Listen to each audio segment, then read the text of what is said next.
Yo, yo, yo. Yo, yo, yo, yo, yo, yo. Yo, yo, yo. Testing, testing. Yo, testing. Test it then. Welcome back to the program. It's me, Madness KMA. You know who it is already, right? Spell it correct, don't get it twisted. The MADDNESS Find me on all the socials. DJ Madness Official on Instagram. That's DJ Madness Official, one word. And remember, it has to have the double Ds, otherwise you'll get access denied. Oh, my lips are dry, man. Been going on a lot about pushing the narrative of pirate radio and the importance of London pirate radio and any pirate radio station, but in general, London was the forefront of pirate radio. And what you got to check for is the massive achievements that people have had from being on pirate radio, including myself. If I didn't have pirate radio, which was the 90s version of sound systems in the 80s and 70s. Sound system used to carry out the speakers, the sound, the artists, the truck backs full of speakers going to all events up and down the country and playing that, what they had as rebel sound music from back in their days, which was reggae, dancehall, whatever it was at the time, that was the flavour. Reggae and dancehall at the forefront of sound system culture, being origins from Jamaica in the Caribbean. So that was the sound system culture, and that was of the 70s and 80s. In the 90s, we had pirate radio. Pirate radio was our version of sound system culture because we didn't have necessarily the equipment to go out to the events. We just went to those clubs and they had all their equipment done, set up already. We're going there to DJ, or we're going there to play or hold events ourselves and whatnot for the radio station. So it was very important. It was hand in hand with radio stations, was our outlet, and rebel music we was playing once again, defying the odds and the authorities to stay on the air for those favourite stations from reggae, dancehall, lovers rock, soca stations, the African station, of course, the leading of the bunch, of course, from the multi-genres of UK house and garage, hardcore, jungle, drum and bass, all born and bred in London City. So we had a chance to play this music and perform this music out there worldwide. And because of pirate radio and because of other elements that helped to get us out there further. So I did a little insight to a tape pack review that I was listening to, an old radio show, an archive show of mine from Take Me Back, Pirate Radio Archive on YouTube. Take Me Back, Pirate Radio Archive on YouTube. My friends over there who upload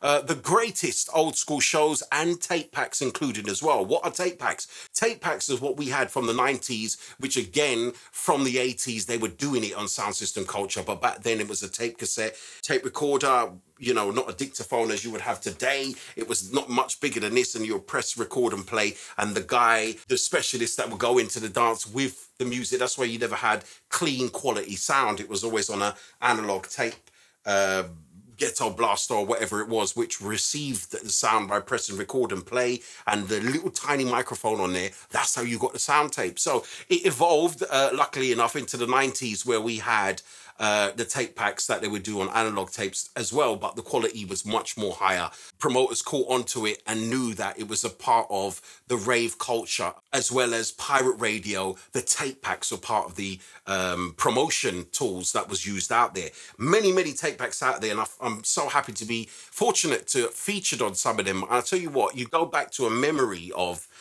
great times, man. If you was there, you can reminisce on those sounds, the style, what you was wearing, what did you eat around that time, what did you do, what was your regime with your friends, your link-ups, wherever you're going out. Because back then in the 90s, it was sometimes 7 days a week, because we had the West End clubs that we was playing in on a Tuesday or a Thursday or Wednesday or whatever it was. So we had loads of things going on, but the tape packs are very important. So I'll tell you what I'm doing on this channel here, Pirate Chronicles, obviously based around that, which is the ethos of the station. But we also got Chron, which is the podcast chronicles feature with some of the younger generations that are brought in on the platform, and we're all going to rise and do what we can to do with the podcast worlds, and hot topics and information and challenges and pranks as well. We've got to get with that, because I'm a big fan of Muller Juice LV General, Bailey, London, KSI, all of them guys, the pranks they pull, but in particular, Muller Juice and his crew, the pranks are next level. We got Mad Unks, all of them people there, you know what I mean? Enough respect, because they inspired me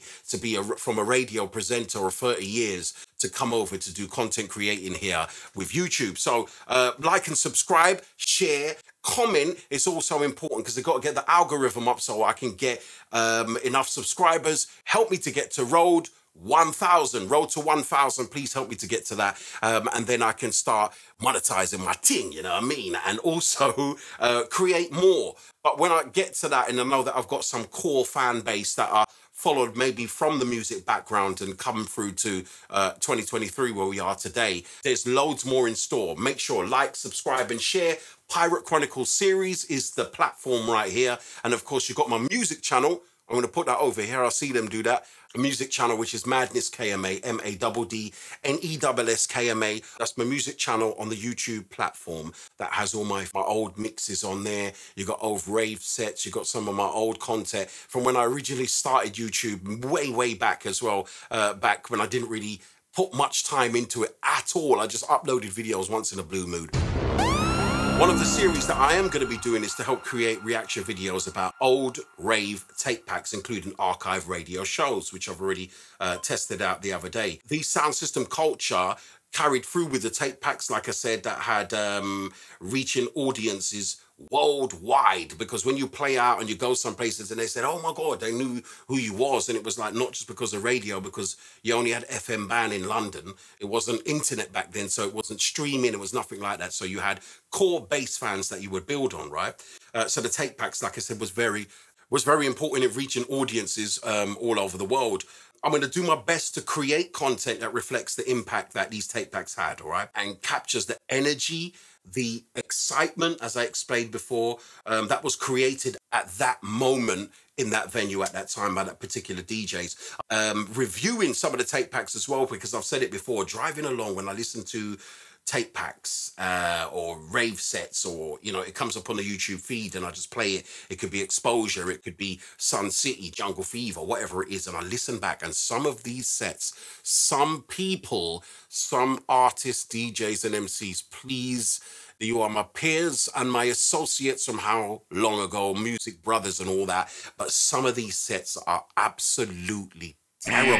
I can say it because I'm old now, so you know what I mean, it doesn't really matter, but my opinion, who cares? But I'm just telling you my opinion when it comes like to the Uncle Madness side of me. It's the same. Rah, you know what? I listen to some of these tape packs and damn, the clanging is so bad.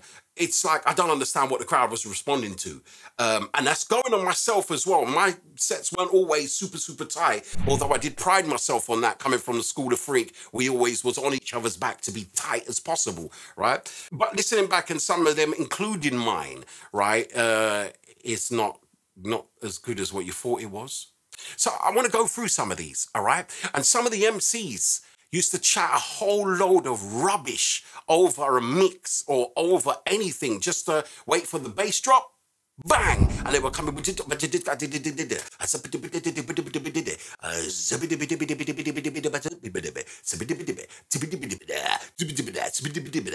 Didn't really say nothing. And seriously, when we play these tape backs back, you will hear it what I say. I'm not lying. This is facts. You hear an MC do some gibberish and the crowd go nuts, and then they end it off with the easy way out and say Ollie, Ollie, Ollie at the end of it, right? And then the crowd respond. Maybe that's why they did it so much, because your bars didn't have no content. Some of the DJs, when they're mixing and the transitions between mixes, I'm like, oh my days. What was the hype about? And then there's the others. That's the bad parts, right? But then the good parts is like, whoa. Whoa, there's some Heartless Crew sets that I listen to. Big up Fonty, Bushkin, Mighty Mo. Them man there. Do you know what I mean? Brothers for life in music. And when you listen to some of their sets, you think, oh my God. Wow. Just injection of fire. Fire when it was at their heydays, in my opinion. And they were going back to back with bars and bars and bars. And Fonty's killing it on the decks. Not the greatest technical DJ, but man, the guy knows how to break boundaries, man, and he would test the waters, and he's like me, love her sound effects as well. You gotta have that to carry through. So big up to those that were innovators of their sets back in the day. When you listen to some of these tape packs, we will go through it and point out, unfortunately, some of the bad points. Don't go nowhere. Make sure to like, subscribe, and share right here on Pirate Chronicles series channel on YouTube. Like, subscribe, and share. Leave the comments in there so we could talk about your reactions, your days about that, to generate core fan base to the channel.